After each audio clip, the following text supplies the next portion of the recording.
శ్రీకృష్ణ పరబ్రహ్మణే నమః. నిన్న పారాయణంలో మనం అందరూ సంతోషంగా కాలం గడుపుతున్న సమయంలో విదురుడు వచ్చాడు అనేంతవరకు తెలుసుకున్నాం. విదురుడు ఎప్పుడు రావాలో అప్పుడు వస్తాడు. విదురుడు రావడంలో భారతంలో ఒక గమ్మత్తు ఉంటుంది. విదురుడు వచ్చినప్పుడల్లా మృత్యువు గురించి మాట్లాడుతూ ఉంటాడు. విదురుడు యమధర్మరాజు గారి అంశ. ఎప్పుడూ ఈ శరీరం పడిపోతే ఏమి జరుగుతుందో, ఎంత జాగ్రత్తగా ఉండాలో చెబుతూ ఉంటాడు. మాండవ్య మహర్షి శాపచేత 100 సంవత్సరములు శూద్రభావనను తీసుకుని మహానుభావుడైన యమధర్మరాజు విదురుడిగా వచ్చాడు. అపారమైన ధర్మవేత్త. కురుక్షేత్ర యుద్ధ సమయంలో ఆయన తీర్థయాత్రలకు వెళ్ళిపోయాడు. ఆయనకు మైత్రేయుడు కనబడి ధర్మమును ఈశ్వర అనుష్ఠానముకు సంబంధించిన రహస్యములను తెలియజేశాడు. ఇది వినిన తర్వాత భగవంతుడిని ధ్యానం చేసుకోవాలని తిరిగి వచ్చాడు.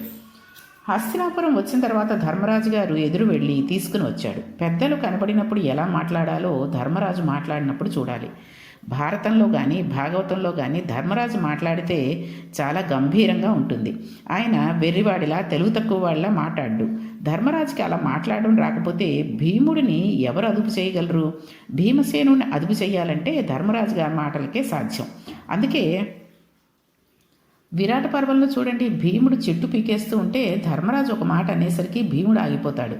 అన్నగారంటే అది అలా ఉండాలి. కింద ఉండే నలుగురు ఒక్కొక్కరు ఒక్కొక్క రకం వారు అయినా సరే వారందరూ పెద్ద ఆయన మాటకు కట్టుబడి ఉంటారు.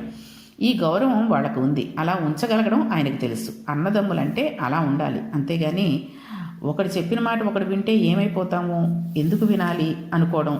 మనకున్న ఆస్తులు ఏమైనా ఉన్నా దాచుకున్నవి కొనుక్కున్నవి చెప్తే అన్నదమ్ములు ఏమైనా పోటీకి వచ్చేస్తారో అని చెప్పకుండా రహస్యంగా ఉంచుకోవడం.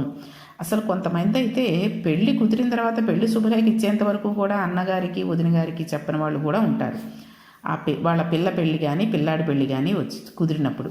ఇక ఇలాంటి అన్నదమ్ములు ఉన్న ఈ రోజుల్లో ధర్మరాజు గారు ఎలాంటి వాడు అన్నది తెలుసుకుని ఈ కాలం వాళ్ళకి చెప్పినట్టయితే వాళ్ళు కూడా కాస్త మారి మంచిగా ఉండడానికి దోహదపడుతుంది. ధర్మరాజు విదురునికి ఎదురు వెళ్ళి స్వాగతం చెప్పి అర్ఘ్యపాద్యులు ఇచ్చాడు. స్నానం చేశాక విదురుడు చక్కటి భోజనం చేశాడు. తర్వాత కొంతసేపు విశ్రాంతి తీసుకున్న పిమ్మట ధర్మరాజు గారు ఆయనకు పాద సంవహనం చేస్తూ కాళ్ళ దగ్గర కూర్చుని, అయ్యా మహానుభావ, మీరు చాలా కాలానికి తిరిగి వచ్చారు. ఇది మా అదృష్టం. మీరు మేము చిన్నపిల్లలుగా ఉండగా మా తండ్రి గారు మరణిస్తే ఒక పక్షి తన పిల్లలను ఎంత జాగ్రత్తగా రెక్కల కింద పెట్టుకుని కాపాడి తాను తీసుకువచ్చిన ఆహారాన్ని నోట్లో పెడుతుందో అలా మమ్మల్ని కాపాడారు. దుర్యోధనుడు లక్క ఇంట్లో పెట్టి మమ్మల్ని కాల్చేద్దాం అనుకున్నప్పుడు, అనేకమైన ప్రయోగములు చేసి మమ్మల్ని సంహరించాలని అనుకున్నప్పుడు మీరు ధర్మమును వివరణ చేశారు. సర్వకారముల యందు మీరు మా రక్షణ కోరుకున్నారు, మా వృద్ధి కోరుకున్నారు. అటువంటి మీరు ఎన్నో క్షేత్రములను పర్యటించారు. మీరు ఏ ఏ తీర్థాలకు వెళ్ళారో, ఏమేమి చూశారో మాకు చెప్పవలసింది అని అడిగాడు. తీర్థయాత్ర చేసి వచ్చిన వాడి విషయంలో ఎలా ఉండాలో భాగవతం చెప్తుంది. తీర్థయాత్ర చేసి వచ్చిన వాడి పాదాలకు నమస్కరిస్తే ఇవతలవాడు తీర్థయాత్ర చేయకపోయినా అతనికి ఆయా క్షేత్రంలోని దేవతల అనుగ్రహం కలుగుతూ ఉంటుంది. కాబట్టి మనం కొంతమంది చూడండి, కాశీ అలాంటివి వెళ్ళొచ్చిన తర్వాత వాళ్ళ పాదాలకి దండం పెట్టుకుంటే మంచిదని పెట్టుకుంటూ ఉంటారు. అసలు మనం ఏ ట్రైన్లోనే పెడుతున్నాం అనుకోండి, ఇక్కడి నుంచి రాజమండ్రి నుంచి విశాఖపట్నం పెడుతుంటే దారిలో అన్నవరం వచ్చినప్పుడు అన్నవరంలో కనుక ట్రైన్ ఆగితే ఒక్కసారి దిగి ఆ నేలకి దండం పెట్టుకుంటే అన్నవరం వెళ్ళి స్వామికి దండం పెట్టుకున్న మహత్వం ఉంటుంది. కాబట్టి ధర్మరాజు మాటలను విని విదురుడు ఎంతో సంతోషిస్తాడు. పెద్దవాళ్ళ దగ్గర మాట్లాడవలసిన విధానంలో మాట్లాడతాడు ధర్మరాజు. విదురుడు చాలా సంతోషించి ధర్మరాజుతో మాట్లాడి పంపిస్తాడు. భాగవతంను కొన్ని కోట్ల జన్మల తర్వాత మాత్రమే వింటారు. భాగవతాన్ని విన్న ఫలితం ఒట్టినే పోదు. కాబట్టి ఈ విదురుడు చాలా సంతోషించి ధర్మరాజు గారితో మాట్లాడి ఆయన్ని పంపించేసి అక్కడి నుంచి విదురుడు ధృతరాష్ట్రుడి దగ్గరికి పెడతాడు. ధృతరాష్ట్రుడు ఒక్కడే కూర్చుని ఉంటాడు. వెళ్ళి ఒక మాట అడుగుతాడు. ఏమయ్యా అందుడా అని పిలిచాడు. నువ్వు ఒక విషయం మర్చిపోయావేమోనని నేను అనుకుంటున్నాను అన్నాడు. ఏమిటి అని చూశాడు ధృతరాష్ట్రుడు. కురుక్షేత్ర యుద్ధమునకు ముందు ధృతరాష్ట్రుడు విదురుడిని అవమానించాడు. విదురుడు అన్నాడు, దుర్యోధనుడు తొడలు విరిగి కురుక్షేత్రంలో పడిపోయిన తర్వాత కూడా నీవు ఇంకా బతకాలన్న కోరికతో ఉన్నావు. నీ పిల్లలతో ఎన్నో మాటలు పాండవులను చంపాలని ప్రయత్నం చేసి వాళ్ళకి రావాల్సిన రాజ్యభాగమును నీవు పెద్దనాయనవై ఉండి కూడా కబళిస్తే ఆ పిల్లలు ధర్మంగా యుద్ధం చేసి రాజ్యమును సంపాదించి నీ వారన్న వారు మిగలకుండా చంపి అవతల పారేశారు. దిక్కులేక అన్నమునకు వాళ్ళ పంచన చేరావు. ఇలా చేరితే భీముడు ఆ రోజున అన్నాడు, పుట్టుగుడ్డి, నీ బిడ్డలకు నీతి చెప్పలేక వాళ్ళని చంపడానికి కారకుడు అయ్యావు. ఇంకా బతుకుదామని పిండం తినడానికి మా ఇంటికి మీద పడ్డావా అని అడిగాడు. అదంతా మరిచిపోయి బతకడానికి ఇంకా ఇక్కడ చేరి వీళ్ళు పెట్టింది తిని బతుకుతున్నావా అని అడిగాడు. ఈ మాటలకి ధృతరాష్ట్రుడి కళ్ళు తిరిగిపోయాయి. నీకు ఇంత వయసు వచ్చింది, నీ కళ్ళ ముందు నీ బిడ్డలు వెళ్ళిపోయారు, నీవారన్నవాడు ఒక్కడు లేడు. ఎవరు నశించిపోవాలని కోరుకున్నావో వాళ్ళు నీకు అన్నం పెడుతున్నారు, ఇంకా బ్రతికేద్దామని తింటున్నావు. నువ్వు ఇలా తినేసి కూడా బతికేస్తావా? నీ ఒళ్ళు ముడతలు పడిపోయింది, నీ కళ్ళు పుట్టుక నుండి కనబడవు. ఇలా ప్రాణాలు ఎన్నాళ్ళు ఉంటాయని అనుకుంటున్నావు? ఇక్కడ ఉన్నా చచ్చిపోతావు, ఉండకపోయినా చచ్చిపోతావు. ఎందుకు ఈ బతుకు? బుద్ధి మరచుకోవడం నేర్చుకో. నా మాట విని ఉత్తర క్షణంలో లేచి ఉత్తర దిక్కుకు వెళ్ళిపో. ఎవరి కోసం చూడకు. ఇన్నాళ్ళు బతికిన దుష్ట జీవితం నీకు చాలు. ఇప్పటికైనా నా మాట విను. వెళ్ళిపోయి ఈశ్వరుని యందు మనస్సు చేర్చి అందులో ప్రాణములను ఆహుతి చేసి అలా యోగ మార్గంలో ఈశ్వరుని చేరు. లేకపోతే నీవు చేసిన పాపాలకు ఎన్నో జన్మలు ఎత్తవలసి ఉంటుంది అన్నాడు.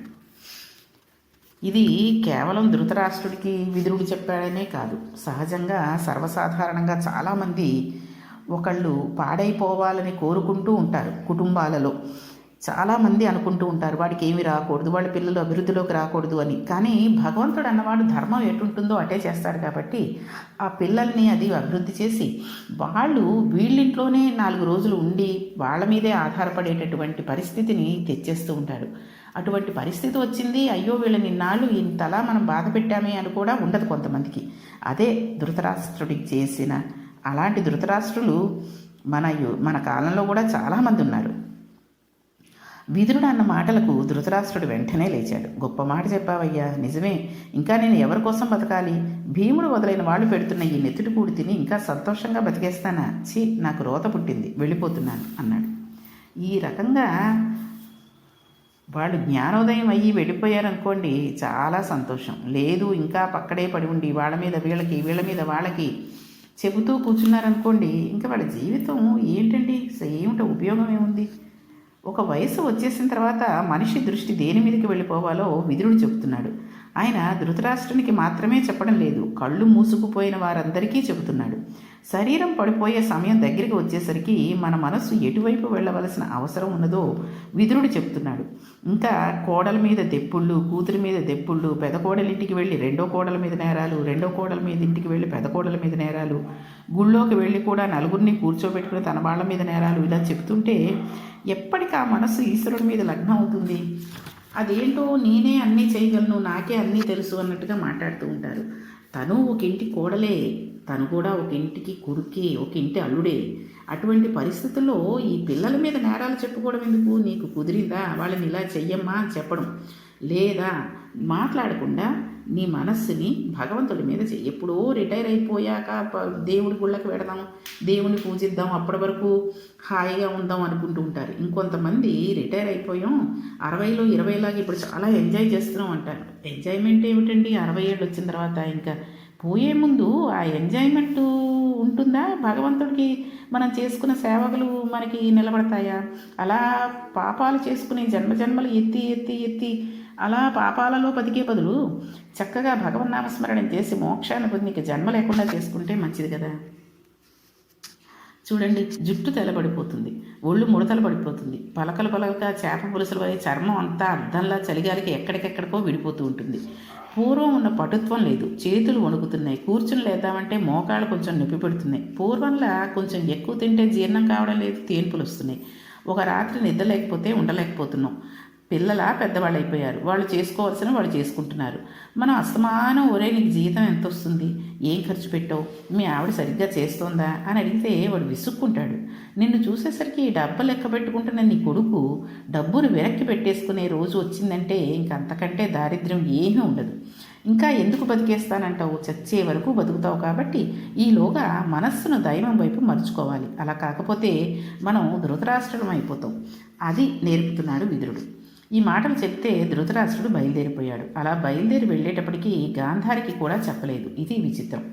గాంధారికి కూడా చెప్పకుండా అంతఃపురంను విడిచిపెట్టి పుట్టిగుడ్డివాడు తడుముకుంటూ ఉత్తర దిక్కుకు వెళ్ళిపోయాడు. భర్త వెళ్ళిపోతున్నాడని గాంధారి పసిగట్టి ఆయనతో పాటుగా వెళ్ళిపోయింది. ప్రతిరోజు ఉదయం ధర్మరాజు గారు స్నానానుష్ఠాలన్నీ పూర్తి చేసుకున్న తర్వాత వచ్చి పెద్ద తండ్రి గారైన ధృతరాష్ట్రుడికి, పెద్ద తల్లి గాంధారికి తల తాటించి నమస్కరించేవాడు. మనం ఒకటి జ్ఞాపకం పెట్టుకోవాలి ఏంటంటే భాగవతాన్ని భాగవతంగా వినడం కాదు, మనం దేవాలయానికి ప్రదక్షిణం చెయ్యనక్కర్లేదు, ఈశ్వరుడికి పూజ చెయ్యక్కర్లేదు. తల్లి తండ్రి ఇద్దరిలో ఒక్కరైనా బతికి ఉన్నవాడు చాలా అదృష్టవంతుడు. ఎందుకంటే ప్రత్యక్షంగా తల్లిదండ్రులు దేవుడు మనల్ని మన ఎదుట ఉంచాడు. వాళ్ళ పాదాలకు మన శిరస్సు దాటించి నమస్కరించగలిగితే 33 కోట్ల దేవతార్చనను చేసినట్లే. తనని చంపాలనుకున్నవాడు, కళ్ళు లేనివాడు అయిన తన పెద్ద తండ్రికి ధర్మరాజు నమస్కరించాడు. మనం ఎందుకు నీ కన్నవాళ్ళకి నమస్కరించలేము? అలా నమస్కరించినాడు భాగవతం పుట్టిన దేశంలో పుట్టానని చెప్పుకోవడానికి మనకి నైతికంగా అర్హత లేదు.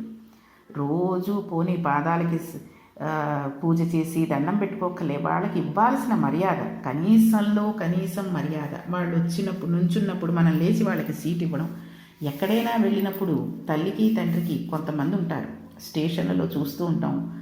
ఆ తండ్రో తల్లో బరువు అంతా మోస్తూ ఉంటే వీడో ఆ పిల్లో ఒకత్తి సెల్ పట్టుకుని ఫోన్ మాట్లాడుకుంటూ ముందు వెళ్ళిపోతూ ఉంటుంది. ఈ బరువు 2 బ్యాగులు సూట్ కేసు పట్టుకుని వెడుతూ ఉంటాడు.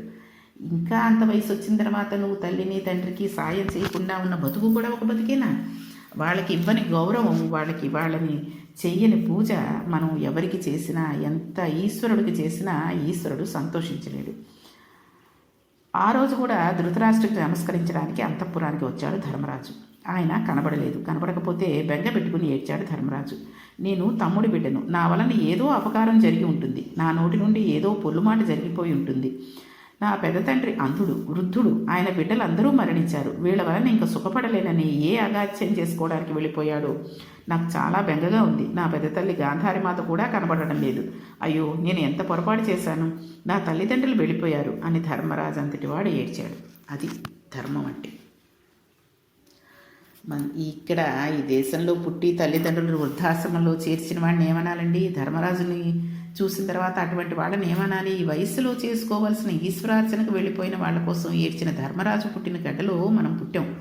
ఈ గడ్డ మీద వృద్ధాశ్రమాలు వచ్చి అక్కడ నిర్హేతుకంగా క్రౌర్యంతో తల్లిదండ్రులు తీసుకువెళ్ళి దింపేసి వస్తే బిడ్డలు పుడుతున్నారంటే కలి ప్రవేశం విపరీతంగా ఉన్నదనడానికి ఇంతకన్నా నిదర్శనం ఏం కావాలి? ఈ జాతిని భాగవతమే ఉద్ధరించాలి. అటువంటి విషయంలో ధర్మరాజు ఎటువంటి ధర్మాలని పాటించాడు?